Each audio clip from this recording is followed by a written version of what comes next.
ஒரு வழியாக வந்து தாவேக ஆட்சி காலத்துல ஒரு நல்ல காலம் பிறந்திருக்கு, விவசாயிகள்லாம் மகிழ்ச்சியா இருக்காங்கன்ற மாதிரி இணையத்துல வைரல் ஆக்கிட்டு இருக்காங்க. ஆமா பாருங்க, எங்க அண்ணன் சொன்ன மாதிரி பயிர் கடன் தள்ளுபடி செஞ்சுட்டாரு, எப்படி சொன்னாரே செஞ்சாரா அப்படின்ற மாதிரி இவங்களே வந்து ட்வீட் போட்டுட்டு இருக்காங்க. இப்ப விவசாயிகள் உண்மையிலே மகிழ்ச்சியா தான் இருக்கிறாங்க. ஆமா ஆமா, தலைமைச் செயலகம் முன்னால போராட்டம் பண்ணிட்டு ரொம்ப மகிழ்ச்சியா இருக்காங்க.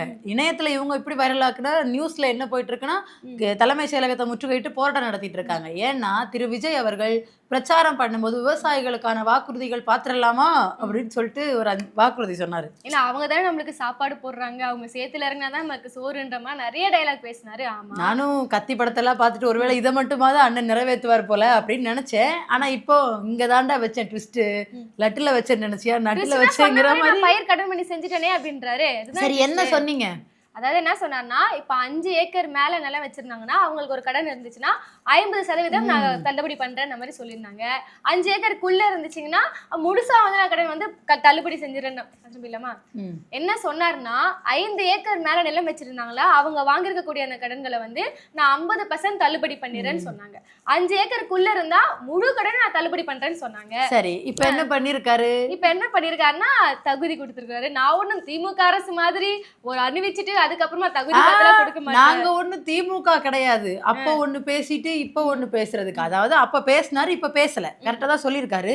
இப்ப என்ன பிரச்சனைனா, அந்த 50,000 எப்படி உங்களுக்கு 50,000 கடன் இருக்கா, 50,000 தள்ளுபடி, 50,000க்கு மேல அதாவது 51,000 ரூபாயில இருந்து 60,000 ரூபாய் வரைக்கும் வச்சிருந்தீங்கன்னா உங்களுக்கு 15,000 ரூபாய் தள்ளுபடி. அதுக்கு மேல போச்சுன்னா 10,000 ரூபாய், 70,000 ரூபாயில இருந்து 1,00,000 வரை இருக்குன்னா 5,000 ரூபாய் தள்ளுபடி. என்ன பேசுனீங்க, என்ன செய்றீங்க? இந்த ஒரு டெம்ப்ளேட் இடையில வைரல் ஆச்சுல அப்படின்னு சொன்னீங்களே சாரே அப்படிங்கிற மாதிரி தான் இருக்கு. சரி, அப்ப 5 ஏக்கர் மேல இருந்துச்சுன்னா இந்த 50,000 மேல இது சொல்றீங்க, அப்ப கீழ இருந்து அதே செஞ்சாரா? அதுவும் கிடையாது. அவங்களுக்கும் இதே ரூல்ஸ் அண்ட் ரெகுலேஷன்ஸ் தான். எவ்வளவு இதுல ஒரு டேட் வேற கொடுத்துருக்காங்க. போன மாசம் ஜனவரி 28ன்னு நினைக்கிறேன், அன்னையில இருந்து இந்த வருஷத்துல பிப்ரவரி வரைக்கும் வாங்கியிருந்தா மட்டும்தான். ஆமா, இதுல வாங்கியிருந்தா மட்டும்தான் எதுக்கு சொல்வாரு பாத்தீங்கன்னா, இதுலயே ஒரு 1008 ரூல்ஸ் இருக்கு. இப்படி அதாவது தள்ளுபடி, ஆடி தள்ளுபடி மாதிரி 5,599 ரூபாய்க்கு வாங்குனீங்கன்னா குக்கர் இலவசம், 2,999 ரூபாய்க்கு வாங்குனீங்கன்னா ஃபேன் இலவசம் அப்படிங்கிற மாதிரி இங்க பார்த்தோம்னா இப்படி கொடுத்து வச்சிருக்காரு ஒரு பக்கம். அது அப்படியே சரி, என்னடா இப்படி பண்ணிட்டாரே, சரி வேற ஏதாவது இருக்கா, மேலப்படினா கீழே டேட்டு, இந்த டேட்டுக்குள்ள வாங்கியிருந்தா மட்டும்தான் தள்ளுபடி, அதுக்கு முன்னாடி வாங்கியிருந்தாலும் தள்ளுபடி கிடையாது, அதுக்கப்புறம் வாங்கியிருந்தாலும் தள்ளுபடி கிடையாது. வாங்கினா தள்ளுபடி கிடையாதுன்றது ஒரு நியாயமான ஒரு விஷயம். ஏன்னா இது எல்லாருமே பண்ணுவாங்க. அதாவது இப்ப நான் ஒரு தள்ளுபடி அறிவிச்சிட்டேன்னு வச்சுக்கோங்களேன், ஓகே அவர் தான் ஆட்சிக்கு வந்தா தள்ளுபடி பண்றேன்னு சொல்லிட்டாரு, நம்ம இஷ்டமேனிக்கா கடன் வாங்கி குவிப்போம்னு சொல்றதுக்காக சில பேர் பண்ணுவாங்க. அதன் காரணமாக அண்ணன் வந்து நான் சொல்லிட்டு இதுக்கப்புறமா வாங்கின கடன் நான் பண்ண மாட்டேன்னு சொல்லிட்டாரு. இது ஒரு நியாயமான காரணமா அவங்க சொல்றாங்க, எடுத்துக்கலாம். ஆனா அவங்க சொன்ன டேட்டுக்கு முன்னாடி வாங்கின கடன்களை எப்ப அதுலயுமே ஒரு ரெஸ்ட்ரிக்ஷன் வச்சிருக்கீங்களே. இப்போ ஜனவரியில அதாவது 2025 ஜனவரிக்கு முன்னாடி வாங்கின கடன்களுக்கு இல்லைன்னா என்ன அர்த்தம்? அப்ப நீங்க அறிவிப்பும் கொடுக்கலாம், அவங்க யாரும் அப்படி செய்யவும் இல்லை. நீங்க எப்ப அறிவிப்பு கொடுத்தீங்க? இப்ப மார்ச்லயோ பிப்ரவரிலயோ கொடுத்தீங்க. அதுக்கப்புறம் வாங்கினவங்கன்னா அந்த டேட்டை நீங்க சொல்றதுல நீங்க சொன்ன மாதிரி ஒரு நியாயம் இருக்கு. அப்போ ஜனவரிக்கு முன்னாடி, அதாவது 2025 ஜனவரி முன்னாடிக்குள்ளதுல ஏன் நீங்க இதுவும் கொடுக்கல? அதான் ஒரு பிரச்சாரத்துக்கு முன்னாடி பண்ணதெல்லாம் நான் எடுத்துக்க மாட்டேன். நான் வந்து எப்போ வந்து பிரச்சார மேடைகளை வர ஆரம்பிச்சனோ அப்போ நான் கொடுத்த நடவடிக்கையை நான் எடுப்பேன் அப்படின்ற மாதிரி சொல்றேன். ஓ, இந்த மாதிரி ஒரு முட்டு வேற. இப்போ விவசாயிகளே என்ன சொல்றாங்கன்னா, இதெல்லாம் சரியில்லை, நாங்க ஏமாந்துட்டோம், உங்களை நம்பி ஓட்டு போட்டு நாங்க ஏமாந்துட்டோம்னு பேட்டி கொடுக்குறாங்க. இன்னைக்கு தலைமைச் செயலகம் முன்னாடி போராட்டம் நடத்திட்டு இருக்காங்க. இதுதான் நீங்க விவசாயிகளுக்கு செய்யற நன்றி கடனா? நான் அவ்வளவு வந்து சோசியல் மீடியால பாக்கலையே, போராட்டம் நடத்துறலாம். அதெல்லாம் நாங்க வர விட மாட்டோம், அதெல்லாம் நாங்க வரவே விட மாட்டோம். பாருங்க, அந்த பாட்டு ஒண்ணுண்டே, கோயில் கோலம் கண்டதில்லை இப்படி ஒரு சாமின்னு போட்டு இந்த பக்கம் புலாங்கிதாரம் வந்து அந்த பக்கம் விவசாயிகள் போராட்டம் பண்ணிட்டு இருக்காங்க. ஏன்னா முழுக்க ஏமாற்றம்.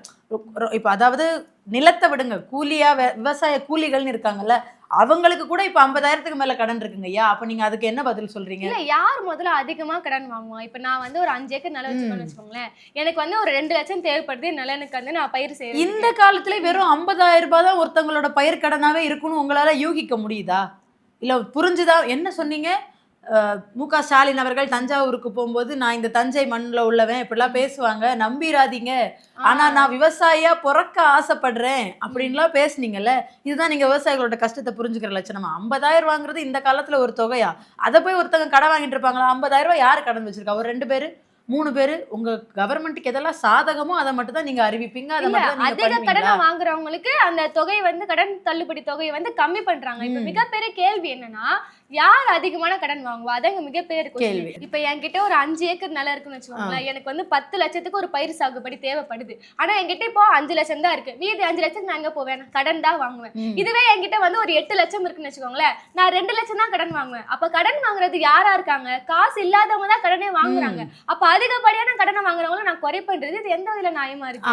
நீங்க எதிர்பார்க்கிற கடனை யார் வாங்குவாங்கன்னா, என்கிட்ட நிறைய காசு இருக்கு, கொஞ்சோண்டு கம்மியா இருக்கு அப்படிங்கிற பட்சத்துல ஒரு 50,000 ரூபாய் தான் அவனுக்கு தேவையேப்படுது, இல்ல ஒரு 20,000 ரூபாய் தான் தேவைப்படுங்கிறவன் தான் குறைவான எண்ணிக்கையில கடன் வாங்குவான். நீங்க மொத்தமே இவ்வளோ அதாவது 50,000 ரூபாய்க்குள்ள இருந்தா தான் 50,000 ரூபாய் தள்ளுபடின்னு சொன்னா அதுல பயனடைகிறது காசு இருக்கிறவனா தான் இருக்கும். காசு இல்லாதவன் எப்படி அதுல பயனடைவான்? காசு இல்லாத விவசாயிகள் எப்படி அதுல பயனடைய முடியும்? அதனால தான் அவங்க தெருவுக்கு இறங்கி போராட்டம் பண்ண ஆரம்பிச்சிட்டாங்க. இந்த பயிர்க்கடன் வழக்கம் போல கோல்மால் தான். மின்சார விஷயத்துல என்ன சொன்னாரு? எல்லாருக்குமே வந்து 200 யூனிட் ஃப்ரீனாரு. இப்ப என்ன சொன்னாரு? 500 யூனிட் யூஸ் பண்றவங்களுக்கு 200 யூனிட். இப்ப என்ன நடக்குது? கரண்டே இல்ல, அப்ப எல்லாருக்கும் எல்லாம் ஃப்ரீ அப்படின்னு சொல்லிட்டு இருக்காரு. நியாயமான ஒரு விஷயம் தானே. ஏன்னா எல்லாருக்குமே இலவசம் போயிடக்கூடாது. தகுதி பார்த்து தான் கொடுக்க போறீங்க. இதைத்தான் அதெல்லாம் போன ஆட்சியில செய்றாரு. சொன்னாங்க. சார் என்ன சொன்னீங்க? போன ஆட்சியில் என்ன சொல்லியிருந்தாருன்னா, நான் ஒன்னும் திமுக கிடையாது, தகுதி பார்த்து கொடுக்கறதுக்கு இங்க எல்லாருக்குமே போய் சேரணுன்ற மாதிரி சொல்லியிருந்தாரு. இப்ப அதுதானே செய்யறாரு கிட்டத்தட்ட பார்த்தோம்னா. ஓ, அப்ப நீங்க திமுக 2.0, அதாவது இன்னும் முத்துவேல் கருணாநிதி ஸ்டாலின் தான் ஆள்கிறாருன்னு நாங்க ஒத்துக்கலாம், அப்படித்தானே? ஏன்னா காலை உணவு திட்டத்துல இருந்து எல்லாமே தொடருது. இது ரொம்ப மோசமா போயிட்டு இருக்கு. நம்ம ஒரு டேட்டா பேசியே ஆகணும். இவர் இவ்வளோ கடன் தள்ளுபடி பண்ணிட்டோம், 80% விவசாயிகள் பயனடைஞ்சிட்டாங்கன்னு ஒரு ஃபேக் நரேட்டிவ் ஒன்று செட் பண்றாங்கல்ல. எந்தெந்த அரசு எந்த அளவுக்கு கடன்களை தள்ளுபடி பண்ணிருக்கு அப்படின்னு நம்ம பேசியே ஆகணும். ஆமா, முதல்ல 2006ல திமுக ஆட்சிக்கு வந்தபோது பாத்தீங்கன்னா விவசாய கடன் தள்ளுபடி 7,000 கோடி பண்ணியிருக்காங்க. அடுத்ததா அதிமுக ஆட்சி வந்து 2016ல வந்து 5,300 கோடி. அப்ப அது 7,000 கோடி வந்து கடன் தள்ளுபடி. அடுத்ததா 5,300. மீண்டும் பாத்தீங்கன்னா 2021ல திமுக ஆட்சிக்கு வராங்க. அப்போ 12,000 கோடி. 5,000 கோடியில இருந்து 12,000 கோடி வந்திருக்காங்க. இந்த ஆட்சி பத்தி யாருமே பேசல, இவ்வளவு விவசாயிகளுக்காக செஞ்சிருக்காங்கன்னு. அடுத்ததா வந்திருக்கக்கூடிய தாவேக ஆட்சியில எவ்வளவு இருக்கும் நீங்க நினைக்கிறீங்க இவங்க ஒதுக்குன இந்த கடன் தள்ளுபடி? இவங்க 12,000னா இப்ப 12,00,000. 80% விவசாயிகள் பயனடைஞ்சிருக்காங்க. அப்ப எப்படி ஒரு 20,000 கோடி பண்ணிருப்பாங்க? அப்படிதான் இருக்கும். அது ஒரு ஜீரோட கம்மி பண்றீங்க. 2,000 கோடி தான் இவங்க ஒதுக்கி இருக்காங்க. மாற்றம் சொல்லி வந்தவங்க போன ஆட்சியில 12,000 கோடி கடன் தள்ளுபடி பண்ணிருக்காங்க. ஆனா உங்களுக்கு விவசாயிகளோட வலி புரியாது, உங்களுக்கு தெரியாது, நீங்க எதுவும் சரியா பண்ண மாட்டீங்க, விவசாயிகளுக்கு எதுவுமே பண்ணது ஒண்ணு செஞ்சது ஒண்ணுன்னு மாத்தி மாத்தி உருட்டுனீங்க. இது வரைக்கும் பயிர்க்கடன் தள்ளுபடியில கம்மியான ரொம்ப கம்மியா 12,000 கோடி எங்க இருக்கு, 2,000 கோடி எங்க இருக்கு? இருக்கிறதுலே குறைவா பண்ணது நீங்க தான். ஆனா என்ன உருட்டுறீங்க? 80% விவசாயிகள் பயனடைஞ்சிருக்காங்க. இதுக்கு அவங்க என்ன முட்டு கொடுப்பாங்கன்னு தெரியுமா? இருக்கிற எல்லா கடனும் எங்க அண்ணன் அடிச்சுட்டா தமிழ்நாடு கடனை யார் அடிப்பாங்க? அதனால அங்க கம்மி பண்ணிட்டோம்னு சொல்லுவாங்க. தமிழ்நாடு கடன் அடைக்க தானே ஜென்சி கிட்ஸ் உங்களுக்கு காசு அனுப்பிட்டு இருக்காங்க. அவங்க அப்பா அம்மாவும் சம்பாதிச்ச காசை உங்களுக்கு மணி ஆர்டர்ல அனுப்பிச்சிட்டு இருக்காங்களே. நான் என்ன மானமுள்ள தமிழன், நான் என்னோட கடனை அடைச்சிட்டேன்னு அனுப்பிட்டு இருக்காங்களே. அதை அவங்க பார்த்துப்பாங்க சார். இதுக்கு நீங்க கொடுத்த வாக்குறுதி என்னாச்சு? இருந்தாலும் விவசாயிகளை ஏமாத்திருக்கீங்க. நீங்க தஞ்சை மண்ணில போயிட்டு நீங்க எவ்வளவு டைலாக் விட்டு பேசிருந்தீங்க. அவ்வளவு மக்கள் நம்பி ஓட்டு போட்டிருக்காங்க. இப்படி முதல் நாளே வந்து அவங்களுக்கு கொடுத்த இந்த வாக்குறுதியில் அடிக்குதுன்றது ஒட்டுமொத்தமே அவங்களுக்கு செஞ்ச ஒரு நம்பிக்கை துரோகம்னு சொல்லலாம். இது கண்டிப்பா சொல்லலாம். ஏன்னா நான் வந்து விஜயோட பேச்சை உட்கார்ந்து இத்தனை வருஷம், ஒரு 2 வருஷம் ஆயிருச்சு, இம்ப்ரூவ் ஆயிருப்பாரு, முழுசா மனசை கல்லாக்கிட்டு கேட்போன்னு கேட்டப்போ எனக்கு ஓகே, நல்லா தானே பேசுறாரு, கரெக்டா தானே இருக்கு அப்படி பிரச்சனை. நல்லா பேசுறோம் நல்லவங்களா? இல்ல அது நல்லா போயிட்டுருச்சு. நடுவுல ஆர்ஓவின்னு ஒண்ணு சொன்னப்பதான் ஆத்தாடி ஆத்தா அப்படின்னு ஆயிடுச்சு எனக்கு. இப்ப கொடுத்த எல்லா வாக்குறுதிகளும் இப்படிதான் கோல்மால் பண்ணிட்டு இருக்காங்க. கரண்டா இருக்கட்டும், இப்ப பயிர்க்கடன் தள்ளுபடியா இருக்கட்டும். இதுக்கு முன்னாடி இருந்த ஆட்சியில் உள்ள திட்டங்கள் மட்டும் தான் ஒழுங்கா தொடருது. அப்படின்னா இதுக்கு முன்னாடி உள்ள ஆட்சி நல்லா இருந்திருக்குன்னு அர்த்தம். நீங்க பொய் சொல்லி வாக்கு கேட்டுதான் ஆட்சியை பிடிச்சிருக்கீங்கன்னு அர்த்தம். இப்ப இன்னொரு திட்டத்துக்கு வருவோம். மகளிர் விடியல் பயண திட்டம். செங்கோட்டையன் அவர்கள் கிட்ட கேக்குறாங்க இது எப்ப அமலுக்கு வரும்னு. அதுக்கு அவர் சொல்ற பதில பார்த்தோம்னா, ஏன்னா அவங்க ஆட்சிக்கு வந்த உடனே அதை அமல்படுத்தினாங்க, 3 வருஷம் கழிச்சுங்கிறாரு. முதல் கையெழுத்தே அதுவாக தான் இருக்கும் அப்படின்னாரு. ஆக்சுவலா ஸ்டாலின் போட்ட முதல் கையெழுத்தே மகளிர் விடியல் பயணம் தான். அது எம்ஜிஆர் காலத்து அரசியல்வாதிக்கு தெரியல, கொஞ்சம் நடுவுல கேப் விட்டுட்டாரு போல.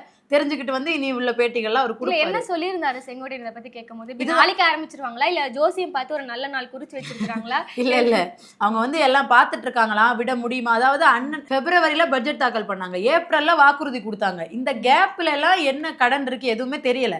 இஷ்டத்துக்கு நம்ம ஜெயிக்க மாட்டோம்னு நினைச்சு அண்ணன் கொடுத்தாரு. இப்ப ஜெயிச்சோட பண்ணுங்கன்னு கேட்கும்போது காசு இல்ல அப்படின்னு கையை விரிக்கிறாரு. ஆனா தமிழ்நாட்டோட ஜிடிபி வந்து 2 டிஜிட்ல இருக்கு. ஆனா நம்ம வந்து அப்படியே கஜானாவை வலிச்சு எடுத்துட்டு போயிட்டாங்கன்னு முதல் நாள் பெண்கள் எடுத்து கேள்வி கேள்வியே கேட்க மாட்டாங்க. அவங்க என்ன சொல்லுவாங்க, தலைவரே நீங்க எங்களுக்கு பஸ் விடனாலும் பரவாயில்ல, இந்த 2000 கொடுக்கலனாலும் பரவாயில்ல, கேஸ் கொடுக்கலாம் பரவாயில்ல, நல்ல ஆட்சி மட்டும் பண்ணுங்க. ஒரு படி மேல போய் கியூட் சிஎம் ஹாட் சிஎம்னு சொல்ல ஆரம்பிச்சிருவாங்க. அடுத்ததா அவங்க கொடுத்த வாக்குறுதி எல்லாம் மக்களை ஏமாத்துன ஒரு விஷயம் என்ன வந்துச்சுன்னா, தூய சக்தி. நாங்க வந்து ஒரு தூய்மையான ஒரு ஆட்சி கொடுப்போம்னு சொன்னாங்க. இப்ப பாத்தீங்களா, இப்ப தாவேகா பத்தி நம்ம பரபரப்பா பேசுறத விட இப்ப எல்லா மீடியாக்களும் எங்க இருக்கிறாங்கன்னா எடப்பாடி அவர்கள் வீட்டு வெளியே தான் நிக்கிறாங்க. அதிமுகல மிகப்பெரிய ஒரு பரபரப்பான சூழல் போயிட்டு இருக்கு போல. நேத்து பாத்தீங்கன்னா 3 எம்எல்ஏக்கள் அதிமுகல இருந்து ராஜினாமா பண்ணிட்டு டிவி கேட்க வந்திருந்தாங்க. நேத்து நம்மளுக்கு இல்ல இப்படி 3 பேர்லாம் வரமாட்டாங்களே, வந்தா ஒரு முப்படையோட வருவாங்களே நம்ம எதிர்பார்த்தோம். அதன்படி இன்னைக்கு வந்து இசக்கி ராஜாவும் இணைஞ்சிருக்கிறாரு. இன்னும் யார் யாரெல்லாம் வர இருக்கிறாங்கன்னு தெரியல. இவங்க ரிசைன் பண்ணிட்டு இணைஞ்சது பிரச்சனை இல்லை, அது அவங்களோட விருப்பம். இன்னொன்னு அதுல ஒரு நல்ல பாயிண்ட் என்னன்னா, ஓகே அந்த ஓட்டு அதிமுகவுக்காக அந்த மக்கள் போட்ட ஓட்டு, சொல்ல போனா அந்த ஓட்டை உங்களுக்கு எதுக்கு போட்டாங்க, விஜய் தேவையில்லைன்னு தானே அதிமுக ஓட்டு போட்டிருக்காங்க. நீங்க ரிசைன் பண்ணிட்டு வந்ததுல ஒரு நல்ல விஷயம் இருக்கு. இன்னொன்னு அதுல ஒரு ட்ரிக்கும் இருக்கு. இப்ப ரிசைன் பண்ணிட்டு வந்தவங்க இடைத்தேர்தல் நிறுத்தினா அப்கோர்ஸ் ஆளுங்கட்சியா இருக்கிற நம்மளோட விசில் சின்னத்துல நிக்கிறவங்க தான் ஜெயிக்க போறாங்கன்ற ஒரு எண்ணம் இல்ல. இருக்கு. இவங்க நல்லதை பத்தி நம்ம பேசுறோம். அவங்களோட எண்ணம் என்னவா இருக்குன்னா, இந்த கட்சி தாவல் பாயும் சட்டம் நம்ம மேல வந்து பாஞ்சிடக்கூடாது. இப்ப உள்ள இருந்தாதான் நம்மளுக்கு கேஸ் எல்லாம் போடுவாங்க. அதனால நம்ம வந்து கட்சியில இருந்து ராஜினாமா பண்ணிட்டு ஓடிடுவோன்றதுக்காக அவங்க உஷாரா வந்திருக்காங்க. இப்ப இவங்க அங்க இருந்து ரிசைன் பண்ணிட்டு வந்து இங்க சேர்ந்தாங்கல்ல, எந்த இடத்துல வச்சு சேர்ந்தாங்க? அவங்க தலைமை செயலகமா உங்களோட கட்சி ஆபீஸா? இந்த மாதிரி விஷயங்கள தலைமை செயலகத்துல நடக்க கூடாதுன்னு தெரியுமா தெரியாதா? ஏற்கனவே நேத்து இப்படி 3 பேர் சேர்ந்ததுக்கு அவ்வளோ எல்லாரும் கண்டனம் தெரிவிச்ச பிறகு இன்னைக்கு இசக்கி ராஜாவும் அதே மாதிரி தான் தலைமை செயலகத்துல வச்சு தான் கட்சியில இணைஞ்சிருக்காரு. இதுக்கு பதில் அவங்க கொடுத்தே ஆகணும். மாட்டாங்க. முக்கியமான ஒரு விஷயம் என்னன்னா, அனைத்து கட்சிகளும் இப்போ ஏதாவது முக்கியமான எம்எல்ஏக்கள் வந்து ஒரு கட்சியில் இணையறாங்கன்னா யாரை போய் பார்ப்பாங்க? முதல்ல வந்து ஒரு மூத்த தலைவர்கள், முதலமைச்சர் தான் பார்ப்பாங்க. இது என்ன ஆதவர்ஜுனா போய் சந்திச்சுட்டு இவங்க கட்சியில இணையறாங்களே, இது என்ன ஒரு கதை? ஆக்சுவலா நம்ம மாண்புமிகு ஜோசப் விஜய் அவர்கள் வந்து முதலமைச்சர், நம்ம ஆதவர்ஜுனா வந்து முதல் போட்ட அமைச்சர்னு சொல்றாங்க. எனக்கு தெரியல, நான் எதுவும் சொல்லல அதை பத்தி. ஆனா குதிரை பேரம் மட்டும் நடக்கல, அங்க குதிரை வேகத்துல நடந்துட்டு இருக்கு. ஆனா பாத்தீங்கன்னா இந்த பெரும்பான்மையை தக்க வச்சுக்கணும், இதுதான் உங்களுக்கு வந்து முக்கியமான ஒரு நிலைப்பாடாவே இருக்கு. ஏன்னா இப்ப இந்த இடதுசாரிகள் எப்படா நம்ம கேள்வி கேட்டுட்டே இருக்கிறாங்க, உள்ள ஆதரவுன்றாங்க, ஏதாவது வந்தா கேள்வி கேட்டுருவாங்கன்ற அச்சம் இருக்கு. நம்ம ஏன் ஒரு பயந்துட்டே இருக்கணும்? அதனால நம்ம என்ன பண்ணலன்னா, அதிமுக நம்ம வாங்கிட்டு நம்ம ஸ்ட்ராங்கா நின்றுக்கலாம்ல. வருங்காலத்துல தேவையில்லைன்னா அப்படி காங்கிரஸையும் இடதுசாரிகளும் தள்ளி விட்டலாம் பண்ணிட்டு இருக்காங்க. இப்ப கொஸ்டின் கேட்க வேண்டியது காங்கிரஸும் இடதுசாரிகள் தான். என்ன சொல்லிட்டு போனீங்க? என்டிஏ ஆதரவு வாங்கக்கூடாது, இன்னொன்னு ஆளுநர் ஆட்சி வந்துடக்கூடாதுங்கிற நல்ல எண்ணத்துல போனீங்க. முக்கியமா காங்கிரஸ்ல இருந்து என்டிஏ கூட்டணியில இருக்கிற எந்த கட்சியோட ஆதரவை வாங்கக்கூடாதுன்னு சொல்லிட்டு தான் நீங்க போய் சேர்ந்தீங்க. இப்ப அதிமுகல இருந்து எம்எல்ஏக்கள் வாங்கியிருக்காங்க, அது உங்களுக்கு பிரச்சனையா தெரியல? இப்ப ஜோதிமணி பேசிருக்காங்க இத பத்தி. இந்த மாதிரி நாங்க என்னதான் ஆதரவு கொடுத்தாலுமே இந்த ரெட்டை வேட போட்ட கேம்ல நாங்க ஆட மாட்டோம், நாங்க இதுக்கு அனுமதியை கொடுக்க மாட்டோம், ஒத்துக்க மாட்டோம்ன்ற மாதிரி அவங்க ஒரு கடனத்தை தெரிவிச்சு. மாணிக்கம் தாக்கூர் என்ன சொன்னாரு? மாணிக்கம் தாக்கூர் சொல்லியிருந்தாரு தான், இருந்தாலும் ஒரு தரப்புல இருந்து வந்துருக்கு. ஒரே கட்சி ஒரே நிலைப்பாடு கூட இல்ல. மாணிக்கம் தாக்கூர் என்ன பேசியிருந்தாருன்னா, அவங்க ரிசைன் பண்ணிட்டு தானே வர்றாரு, உங்களுக்கு என்ன பிரச்சனை? அப்ப மாணிக்கம் தாக்கூருக்கு ஒரே ஒரு கேள்வியை மட்டும் நம்ம வைப்போம். இதுக்கு முன்னாடி பிஜேபி இல்லாம காங்கிரஸ் ஜெயிக்கிற மாநிலங்கள்ல இந்த மாதிரி காங்கிரஸ் எம்எல்ஏக்களை விலைக்கு வாங்குறது இல்ல ரிசைன் பண்ண சொல்லிட்டு அதுக்கப்புறம் இவங்க கட்சியில சேர்த்துக்கிறதுன்னு பண்ணிட்டு இருக்கும்போது குதிரை பேரம் நடக்குது, எங்களை ஆட்சி பண்ண விட மாட்டேங்கிறாங்கன்னு நீங்க தானே கதறிட்டு இருந்தீங்க. இப்ப இது நீங்க சப்போர்ட் பண்ற கட்சி பண்ணும்போது அது கரெக்ட் ஆயிருதா? அதை தூய சக்தின்னு இதுக்குதான் சொல்றாரு போல. இதுக்கு முன்னாடியே அதிமுக எம்எல்ஏக்கள் ரிசைன் பண்ணாம தாவேக்காக்கு ஆதரவு கொடுத்தப்போ விஜய் அவர்கள் ஒரு வார்த்தை சொன்னாரு.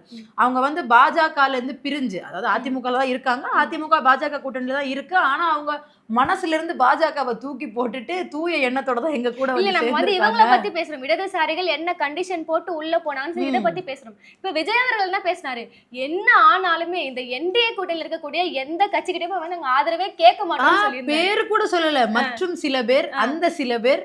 இப்ப என்ன ஆச்சு சார்? அவங்க எல்லாம் எடப்பாடி அவர்கள் கூட இருந்தவங்க தானே, அப்ப அவங்கள திருப்பி சேர்த்துக்கிறதுல உங்களுக்கு கூச்சமோ அச்சமோ எதுவுமே இல்ல. இவரும் இப்படி பேச பாருங்க, ஒரு கட்சி தலைவரோட நிலைப்பாடு என்னவா இருக்கு? இப்போ நேத்து வரையுமே ஒரு கட்சியில இருக்காங்க, எந்த ஒரு காரணமே, ஒரு அடிப்படை காரணமே சொல்லாம அவங்க ஒரு கட்சியில ஜாயின் பண்றாங்க. எதன் நம்பிக்கையில இவர் சேர்க்கிறாரு? ஒருவேளை ஒரு ராஜினாமான்னு ஒரு கடிதத்தை கொடுத்துட்டாலுமே இவ்வளவு நாளா அவங்க இருந்த கொள்கை எல்லாமே போயிடுமா? அவங்க பிஜேபி என்டிஏ கூட அவங்க கூட்டணியில இல்லையான்ற விஷயம் இருக்குல்ல. நார்த்ல ஒரு கட்சி இருக்கு, வாஷிங் மிஷின் கட்சி. தப்பு பண்றவங்க அந்த கட்சியில போய் சேர்ந்துக்கும். அந்த மாதிரி தானே இங்கேயும் ரவுடி எல்லாம் வந்து புசியானந்த் தலைமையில கட்சியில சேர்றாரு, தேடப்படும் குற்றவாளி. ஒரு லாரி நிறைய அவர் பேர்ல சார்ஜ் ஷீட் இருக்கு, அவங்க எல்லாம் புசியானந்த் தலைமையில, அதுவும் தலைமை செயலகத்திலேயே கட்சியில சேர்றாங்க. அப்ப இவங்க ஒரு வாஷிங் மிஷின் பார்ட்டி, அது சென்ட்ரல், இது ஸ்டேட், ரெண்டுத்துக்கும் பெரிய வித்தியாசம் இல்ல. அப்போ முதலே பாத்தீங்கன்னா இவர் எடப்பாடி அவர்களை பத்தி சந்திக்கல, இந்த மாதிரி மரியாதை நிமித்தம் காரணமாக கூட போய் சந்திக்கல. என்னன்னா அவர் ஒரு முதலமைச்சரா இருந்தவர், ஆனா அவரை போய் சந்திக்கல. ஆனா வேலுமணியை போய் பார்த்தாரு. அப்ப இந்த டீலிங் தான் அங்க போயிருக்கு. நம்ம சொன்னோம் சால்வ போத்தெல்லாம் போலங்க, எது பெருசா ஒண்ணு பண்ண போறாங்கன்னா அப்ப எல்லா டீலிங்கும் இது சம்பந்தமா. ஆக திமுக கூட்டணியை உடைக்கணுங்கிற கட்டாயம் திரு விஜய் அவர்களுக்கு இருக்கிறத தாண்டி எடப்பாடிங்கிற ஒருத்தர் இல்லாம ஆக்கணும் அப்படிங்கிற ஒரு திட்டத்துல தானே நீங்க இருக்கீங்க. ஏன்னா அவங்க எம்எல்ஏக்களை கடன் வாங்குறீங்க, அதிமுகவை 2ஆ உடைக்கிறீங்க. அதே அதிமுக என்டிஏ கூட்டணியில் இருக்கிற பாமகவில் உள்ள அன்புமணியை போய் சந்திக்கிறீங்க. அப்ப எடப்பாடிங்கிற ஒருத்தர் இல்லாம ஆக்கணும் தானே விஜயோட திட்டம் இருக்கு. ஸ்டாலினை தாண்டி எடப்பாடியை ஃபர்ஸ்ட் முடிச்சிருவோம், அதுக்கப்புறம் இந்த பக்கம் வருவோம். இந்த கூட்டணியை கொஞ்சம் ஆல்ரெடி உடைச்சிட்டீங்க, உடைச்சு அமைச்சரவையில கூட்டு வந்திருக்கீங்க. இப்ப இந்த பக்கம் எடப்பாடிங்கிற ஒருத்தர் இல்லாமலே ஆக்கலாம் நீங்க நினைக்கிறீங்க. இன்னைக்கு இரு தரப்புல வந்து மீட்டிங் போட்டிருக்காங்க. யாருன்னு பாத்தீங்கன்னா எடப்பாடி அவர்களோட அணியும் எஸ்பி வேலுமணி அணியும் வந்து இன்னைக்கு சமரசம் பேசதான் இருக்கிறாங்க. எது மாதிரியான முடிவுகள் எடுக்க போறாங்கன்னு தெரியல. ஆனா தொடர்ந்து இன்னும் 5 எம்எல்ஏக்கள் வந்து டிவிக்கு வரப்போதா சில பேச்சுவார்த்தைகள் எல்லாம் போயிட்டு இருக்கு. இன்னும் அந்த டெம்ப்ளேட் இப்ப ஒர்க் அவுட் ஆகுது பாருங்க. அவர் வராரா இல்ல இவரு வராரு, அவர் மட்டும் வரல, அவரை சேர்த்து கூட்டிட்டு வராரு. இப்ப புரியுது. மக்களுக்கு எப்ப புரிய போகுதுன்னு தெரியல. இன்னொரு விஷயம் சோசியல் மீடியால தொடர்ந்து என்ன பேசுறாங்கன்னா, பாத்தீங்களா தாவேக ஆட்சியில ஒரு பெண்ணுக்கு வந்து ஒரு குழந்தைக்கு கொடுமை நடந்திருக்கு, எப்படிப்பட்ட ஒரு மிகப்பெரிய ஒரு நீதியை வாங்கி கொடுத்துட்டாரு விஜய் அவர்கள்னு பேசுறாங்க. இது எவ்வளவு ஒரு பொய் நீங்க பாத்தீங்களா? இந்த சம்பவம் நடந்தப்போ அப்ப அங்க எம்எல்ஏவா இருந்த மார்க்கண்டேயன் அவர்கிட்ட போயிட்டு அந்த மாணவியோட பெற்றோர்கள் சொல்றாங்க இந்த கேஸ அவங்க எடுத்துக்க மாட்டேங்கிறாங்க அப்படிங்கிற மாதிரி சொல்றாங்க. அப்ப அவரு போலீஸ்க்கு இன்ஃபார்ம் பண்ணி 21 நாள்ல சார்ஜ் ஷீட் ஃபைல் பண்ணி கேஸ் எடுத்துட்டு போறாங்க. இப்ப அந்த வெளியில வந்து பேட்டி கொடுத்தவங்க என்ன சொல்றாங்கன்னா, ஸ்டேட் பப்ளிக் ப்ராசிக்யூட்டர் ஜின்னா அவர்கள் என்ன ரெக்கமெண்ட் பண்ணி என்ன சிறப்பு வழக்கறிஞரா போட்டு அதுக்கப்புறம் இந்த கேஸ்ல இப்போ ஒரு நல்ல முடிவு வந்திருக்குன்னு முக்கியமான ஒரு வார்த்தை ஸ்டாலின் சொன்னாரு. இதுக்கு முன்னாடி இருந்த முன்னாள் முதல்வர் திரு மு.க. ஸ்டாலின் பேர் சொல்லியே சொல்றாங்க. அதுக்கு முன்னாடி வரைக்கும் ஒரு கொஞ்ச நேரத்துக்கு விஜயகுமார் ஐபிஎஸ் திரைப்பட பிஜிஎம்லாம் போட்டு ஃபயர் விட்டுட்டு இருந்தாங்க.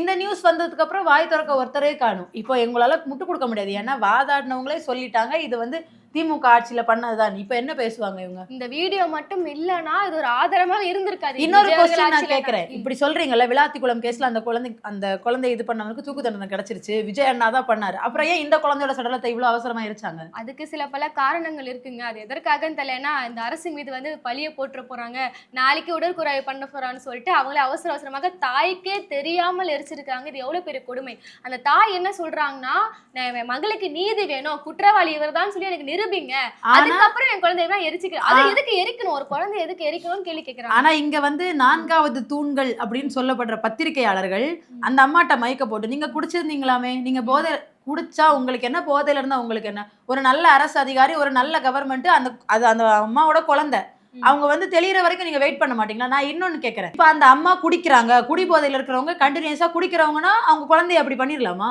அவங்க குழந்தைய பாலியல் வன்புணர்வு பண்ணலாம், அவங்க குழந்தைய அவங்க பெர்மிஷன் இல்லாமலே எரிச்சிடலாங்கிற ஏதாவது சட்டம் இருக்கா?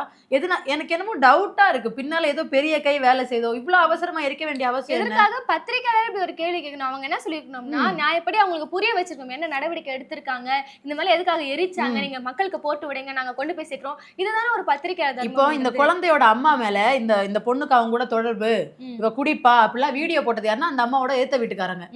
ஒன்னும் இல்ல, ஏன்னா நம்ம ஏத்த வீட்டுக்காரங்க பக்கத்து வீட்டுக்காரங்களா எப்பவும் நம்ம வாழணும்னு தான் நினைப்பாங்க. அதனால ஏத்த வீட்டுக்காரங்க ஒரு வீடியோ போட்டா சொல்ற மாதிரியே அவங்க குடிக்கிறவங்களாவே இருக்கட்டும், அவங்க தவறான நபராவே இருக்கட்டும், இத மட்டுமே பேசிட்டு ஒரு குற்றவாளி நீங்க தப்பிக்க விட்டுறது எவ்வளவு கேவலமான ஒரு விக்டிம் ப்ளேம் பண்றத முழு மூச்சா பண்ணிட்டு இருக்காங்க. நான் என்ன கேக்குறேன், வீடியோ போட்டாங்கல்ல, வீடியோ போட்டது யாரோ எதிர் வீட்டுக்காரங்க. அப்படி பார்த்தா நம்ம தமிழ்நாட்டோட முதலமைச்சர் மேல அவங்க மனைவியாரே கம்ப்ளைண்ட் கொடுத்தாங்க. அவர் ட்ரக் அடிக்டா இருக்காரு, குடிக்கிறாரு, அஃபேர் வச்சிருக்காரு.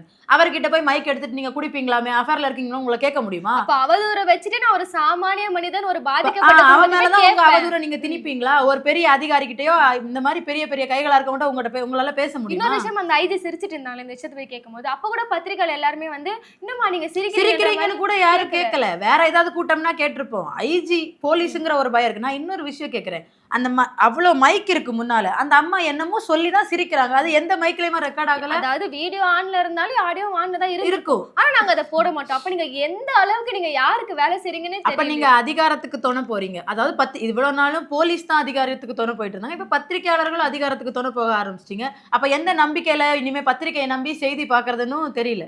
தொடர்ந்து பார்ப்போம். இந்த விவசாயிகளுக்கு வந்து இன்னைக்கு மிகப்பெரிய ஒரு ஏமாற்றம் நிகழ்ந்திருக்குது. அதை கண் துடைப்பு வேலையாக என்ன பண்ணிருக்காங்கன்னா 80% விவசாயிகளுக்காக இறங்கி செஞ்சுட்டு வந்த மாதிரி பண்றாங்க. 2000 கோடியில, அதாவது 12,000 கோடியில ஒரு விவசாயி கூட நன்மை அடையல. ஆனா இவங்க தள்ளுபடி பண்ண 2000 கோடியில 80% விவசாயிகள் அப்படியே வாழ்க்கையில சிறந்து போய் கடன்லாம் அடைச்சு. தொடர்ந்து எல்லாமே ஒரு கண் துடைப்பு வேலைகளாக இருக்கு. மக்களுக்கு எல்லா விஷயமும் வெளிச்சத்துக்கு கொண்டு வர கடமை நம்மளுக்கு இருக்கு. பொறுத்து இருந்து பார்க்கலாம்.